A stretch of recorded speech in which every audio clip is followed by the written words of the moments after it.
Okay, good morning to all of you. बेटा आज हम लोग चैप्टर 1 के सारे इंटरनल क्वेश्चंस करेंगे। इंटरनल क्वेश्चंस को करेंगे, बात समझ आ गई। इंटरनल क्वेश्चंस का सारा ब्रीफली एक्सप्लेन करूँगा, मैं ब्रीफली एक्सप्लेन करूँगा। यहाँ पर आपको सारी चीज़ें एकदम बारीकी से क्लियर हो जाएगी। जो क्वेश्चन आंसर्स हैं वो साइड में आपको स्क्रीन के राइट साइड में आपको सब कुछ दिख रहा होगा। क्लियर, आप यहाँ से देखकर अपनी फेयर कॉपी में उतार सकते हो। चलो शुरू करते हैं फिर। पहला क्वेश्चन है, which of the following are matters. Option आपके सामने दे रखे हैं, chair, air, love, smell, hate, almonds, thoughts, cold drink and smell of perfume. ठीक है, ये आपके पास कुछ ऑप्शन है, तो आपको बस ये बताना है इनमें से कौन सी चीज़ मैटर होती है। तो देखो, मैटर के लिए दो चीज़ें की शर्त थी। मैटर की क्या थी? दो चीज़ें शर्त थी। पहली शर्त ये थी कि मैटर जो होता है, देखो मैटर के लिए क्या होता है, दो चीज़ें ज़रूरी है। पहली चीज़ होती है कि मैटर आप उसी चीज़ को कैसे दो जिसका कुछ वज़न हो और जो इस धरती पर, इस ब्रह्मांड के अंदर कोई स्पेस घेरता हो, जिसकी कोई जगह हो। बात समझ आएगी। ये दो कंडीशन जिसमें फुलफिल हो जाएगी उसको हम क्या बोल देंगे? मैटर। चेयर का कुछ वजन है, बिल्कुल है। अच्छा, चेयर इस जगह में एक कोई ना कोई जगह घेरती है, जो छोटी सी जगह घेरो लेकिन जगह तो घेरती है, तो एक तो मैटर हो जाएगा चेयर। दूसरी हवा, बिल्कुल सही बात है, हवा मैटर है ही, क्योंकि आपने देखा होगा कि तीन ही तरह के होते हैं, एक होता है सॉलिड, एक होता है लिक्विड और एक होता है गैस। तीनों में से कोई एक कंडीशन होनी चाहिए, सीधी सिंपल सी बात है। तो एयर क्या है? इसे गैस वाली प्रॉपर्टी ये रखता है। ठीक है, फिर उसके बाद लव क्या है? ना तो सॉलिड है, ना लिक्विड है, ना गैस है, तो क्या ये होगा? ये नहीं होगा। बात ख़त्म। चलो आगे देखते हैं। स्मेल, अच्छा खुशबू, सीधी बात है, आपको पता है डिफ्यूज़न, नाम सुना था आपने? डिफ्यूज़न कब होता है? जब कोई पार्टिकल्स एक दूसरे के अंदर मिक्स होते हैं, इसका मतलब है कि वो एक मैटर है, क्योंकि पार्टिकल से मिलके क्या बना होता है? मैटर। तो डिफ्यूज़न पानी में भी होता है, गैस में भी होता है, लेकिन होता ज़रूर है। तो खुशबू जो है, स्मेल जो है, वो एक मैटर है। हेट, किसी को नफ़रत करना, नफ़रत ये तो एक फीलिंग है, इसमें कोई सॉलिड लिक्विड गैस थोड़ी है। आलमंड मतलब था बादाम का एक छोटा सा टुकड़ा घेरता है, हाँ भाई सॉलिड है, बिल्कुल घेरता है। ठीक है। थॉट, आपके जो दिमाग में ख्याल आता है, ठीक है, दिमाग में जो ख्याल आता है वो हमारे क्या काम का? ना तो सॉलिड है, ना लिक्विड है, ना गैस है। अच्छा, कोल्ड मतलब ठंडी। ठीक है, कोल्ड मतलब ठंडी। क्या ठंड अपने आप में कुछ है क्या? ठंड क्या है? ठंड तो टेम्परेचर है, मैटर थोड़ी। ठंड तो टेम्परेचर है। कोल्ड, सॉलिड, लिक्विड, गैस, हाँ अगर आइस होता तो हम बोलते, तो ये नहीं है। कोल्ड ड्रिंक लिक्विड है, हाँ बिल्कुल, पेप्सी, कोको कोला वगैरह है। स्मेल ऑफ परफ्यूम, देखो ये स्मेल है, स्मेल ऑफ परफ्यूम में बात एक ही है, इसमें भी कोई ना कोई एक दूसरे के अंदर पार्टिकल मिक्स हो रहे हैं, तो ये है। तो आपके पास कौन कौन से मैटर हो गए? चेयर हो गया, एयर हो गया, स्मेल हो गया, आलमंड हो गया, कोल्ड ड्रिंक हो गया और स्मेल ऑफ परफ्यूम हो गया। बताइए, कोई डाउट? क्लियर? चलिए अगला क्वेश्चन देखते हैं।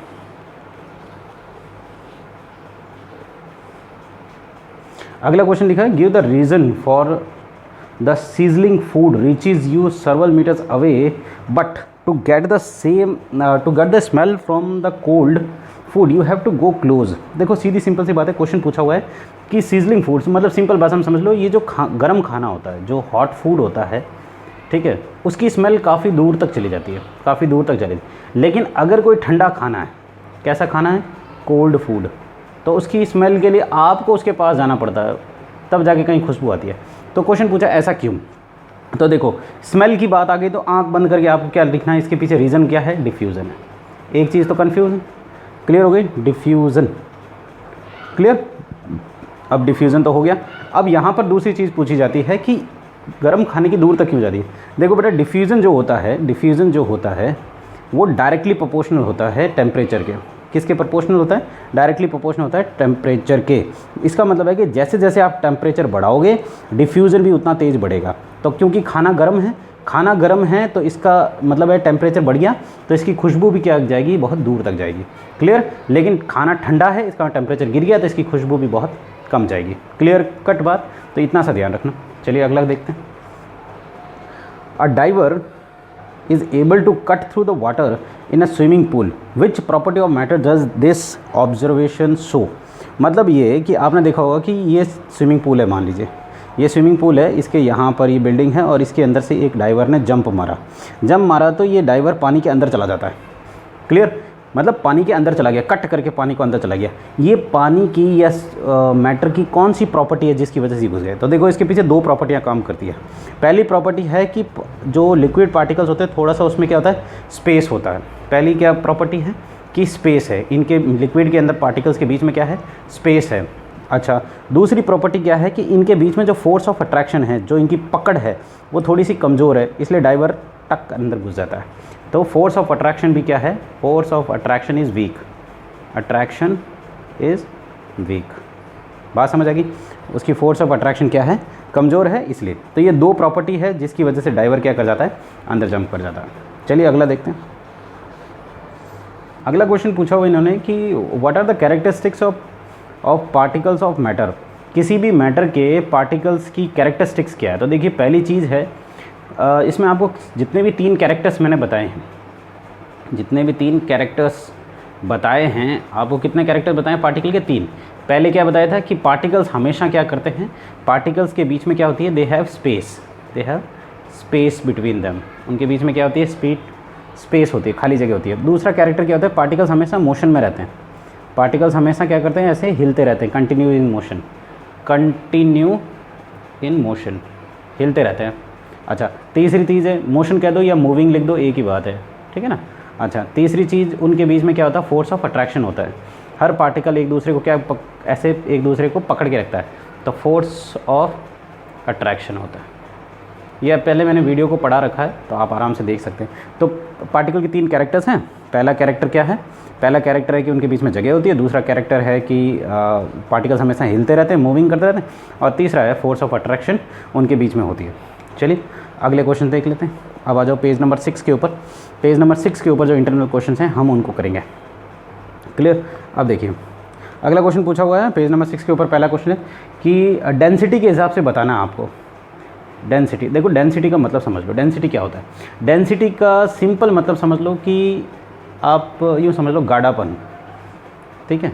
जो थिकनेस होता है ना, थिकनेस उसको कह देते हैं। वैसे इसका एक्चुअल जो है वो फिज़िक्स में पढ़ाऊँगा मैं, उसको बोलते हैं mass upon volume, mass upon volume, ठीक है। ये डेंसिटी का फॉर्मूला होता है। बस आप इतना अभी इस क्वेश्चन को करने के लिए आप क्या ध्यान में रखो कि थिकनेस याद रखो, उसकी गाढ़ापन याद रखो।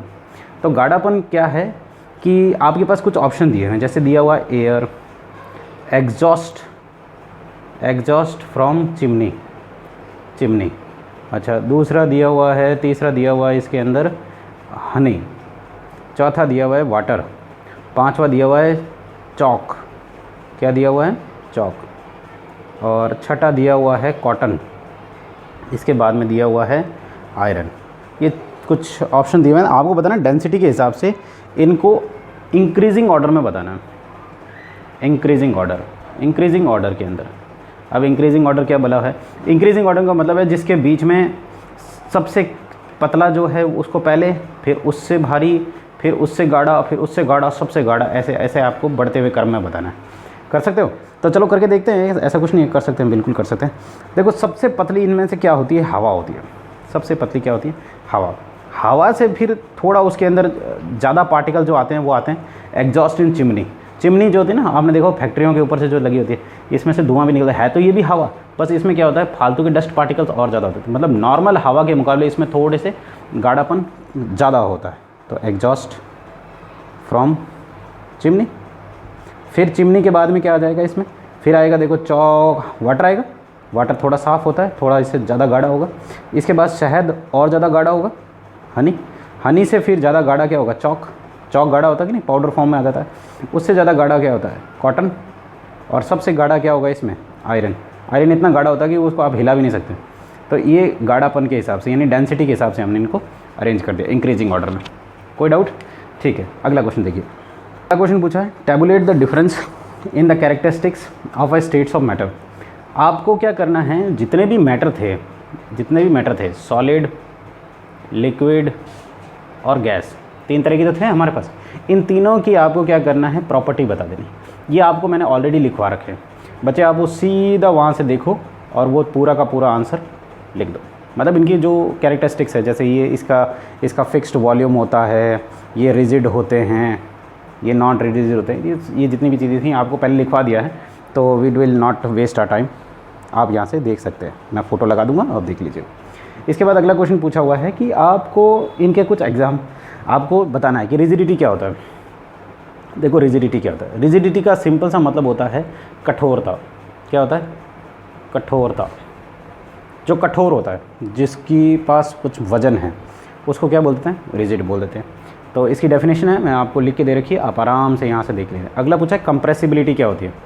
तो कंप्रेसिबिलिटी का मतलब होता है, सीधी सी बात है, जिसको आप कंप्रेस कर सकें, जिसको आप क्या कर सकें? कंप्रेस। सिंपल सा मतलब है दबा सको, जिसको आप स्पंज की तरह दबा सको, उसको क्या बोलते हैं? कंप्रेस। अगला पूछा फ्लूइडिटी। फ्लूइडिटी क्या होता है? तो कुछ नाम है फ्लूइडिटी का, मतलब जो फ्लो कर सकता है, बह सकता है, जैसे पानी बहता है, फ्लो करता है, उसी को साइंस की टर्म में क्या बोलते हैं? फ्लूइडिटी है उसके पास। अगला है शेप। शेप क्या है? जिसका एक फिक्स ज्योमेट्री हो, फिक्स ज्योमेट्री हो, जैसे ये है तो एक सिलेंडर आकार में, ये है तो एक ट्रायंगल है, इसकी ज्योमेट्री है, इसी को क्या बोलते हैं? शेप बोलते हैं। अच्छा, इसके बाद अगला पूछा है काइनेटिक एनर्जी। क्या पूछा है? Kinetic energy. सीधी बात है, जब कोई चीज़ मूव होती है, जब कोई चीज़ चलती है, तो उसके अंदर जो एनर्जी होती है उसको क्या बोलते हैं? Kinetic energy. देखो एनर्जी बहुत तरह की होती है। जब कोई चीज़ रुकी हुई हो, जब कोई रेस्ट में पड़ी हो, तो उसके अंदर पोटेंशियल एनर्जी होती है। जब कोई चीज़ चल रही हो तो उसमें काइनेटिक एनर्जी होती है, ध्यान रखना। तो जैसे हमारे पार्टिकल्स जो होते हैं वो क्या करते रहते हैं? इधर उधर चलते रहते हैं, मूव करते रहते हैं, ये पार्टिकल की एक खासियत है। तो इसका मतलब पार्टिकल्स के पास कौन सी एनर्जी है? Kinetic energy. क्लियर? इसके बाद पूछा जाता है आपसे डेंसिटी। डेंसिटी क्या होता है? तो अभी मैंने बताया था, सिंपल भाषा में याद रखो, डेंसिटी का मतलब होता है उसका गाढ़ापन कह लो। तो गाढ़ापन तो एक्चुअल टर्म नहीं कह सकते हम लोग, लेकिन अभी मैटर के टर्म के अंदर हम लोग उसको इस अरेंज में लिख सकते हैं। वैसे इसका ऑफिशियल चीज़ होती है मास अपॉन वॉल्यूम। क्या होती है? Mass upon volume. Mass upon volume को हम लोग क्या बोलते हैं? डेंसिटी बोलते हैं। ठीक है, इनके बारे में पूरा लाइन लिखी हुई है, आप आराम से लिख सकते हैं। अब आ जाओ अगले क्वेश्चन पे। अगला क्वेश्चन क्या है? अगला क्वेश्चन है गिव अ रीज़न बताने आपको a gas fill completely the vessels in which it is kept. Question पूछा है कि कोई भी एक बर्तन है और जैसे ही इसमें गैस डालते हो तो गैस पूरे के अंदर फिल हो जाती है, कंप्लीटली फिल हो जाती है। ऐसा कैसे? ऐसा कैसे होता है? तो आपको सिंपल सा इसके पीछे लिखना है। पहला कारण है, इसके पीछे एक ही चीज़ जिम्मेदार है। पहला कारण है कि गैस के बीच में जो स्पेस होता है ना, पार्टिकल्स के बीच में, वो स्पेस जो होता है, पार्टिकल्स के बीच में स्पेस जो होता है वो मैक्सिमम होता है। मैक्सिमम होता है, बहुत ज़्यादा स्पेस है, इसलिए ये एक पार्टिकल इधर होगा, एक इधर होगा, एक इधर होगा, तो जाहिर सी बात है पूरे में भर जाएगा। अच्छा, दूसरी चीज़ होती है इनके बीच में काइनेटिक एनर्जी भी क्या होती है? मैक्सिमम होती है। काइनेटिक एनर्जी भी क्या होती है? मैक्सिमम होती है। काइनेटिक एनर्जी का मतलब अभी बताया था, पार्टिकल क्या करते हैं? हिलते रहते हैं। इनके बीच में जगह ज़्यादा है तो पार्टिकल एक इधर जाएगा, एक इधर जाएगा, एक इधर जाएगा, हिलते रहते हैं, तो ये पूरे के पूरे को क्या कर लेते हैं? ऑक्यूपाई कर लेते हैं। ये दो बड़े कारण हैं जिसकी वजह से गैस के अंदर, जो गैस जब किसी कंटेनर में भरा जाता है तो इन दो रीज़न की वजह से पूरा कंटेनर भर जाता है, भले थोड़ी सी हवाई क्यों ना हो, पूरे में फैल जाती है। क्लियर? चलिए अगला देखिए। अगला इसी के रिलेटेड एक क्वेश्चन पूछा है कि भाई गैस भर तो जाती है, गैस कंटेनर के अंदर भर तो जाती है। अगला क्वेश्चन इसने पूछा है कि जो ये पार्टिकल्स होते हैं गैस के, ये गैस के पार्टिकल क्या जाकर गैस के जो बर्तन के अंदर की जो लेयर होती है इस पे जाके टकरा के इसके ऊपर प्रेशर लगाते हैं क्या? प्रेशर लगाते हैं क्या? मेरे कहने का मतलब समझ रहे हो? ये जो पार्टिकल अंदर गैस के हैं, क्या ये गैस के पार्टिकल अंदर जाके टकराते हैं और इसके ऊपर प्रेशर लगाते हैं क्या? बिल्कुल लगाते हैं भाई, सीधी सिंपल सी बात है। इसके अंदर काइनेटिक एनर्जी क्या होती है? काइनेटिक एनर्जी बहुत ज़्यादा होती है। समझ आ रही है मेरी बात? और गैस के पार्टिकल जो होते हैं इधर उधर घूमते रहते हैं। सीधी बात है, जब ज़्यादा घूमेंगे, ज़्यादा हिलेंगे तो जाकर इसके अंदर की वॉल को, अंदर के दीवार को टकराएंगे। जो भी कंटेनर जिसके अंदर भी रखेंगे उसके अंदर वाले वॉल के ऊपर जाके बहुत ज़्यादा तेज़ से स्ट्राइक करेंगे, टकराएंगे। जब स्ट्राइक करेंगे तो उसके ऊपर क्या लगेगा? प्रेशर। सीधी सिंपल सी बात, किसी चीज़ के ऊपर जाके मैं जोर से टकराऊँ तो इसका मतलब मैंने क्या इसके ऊपर दबाव लगाया कि नहीं लगाया?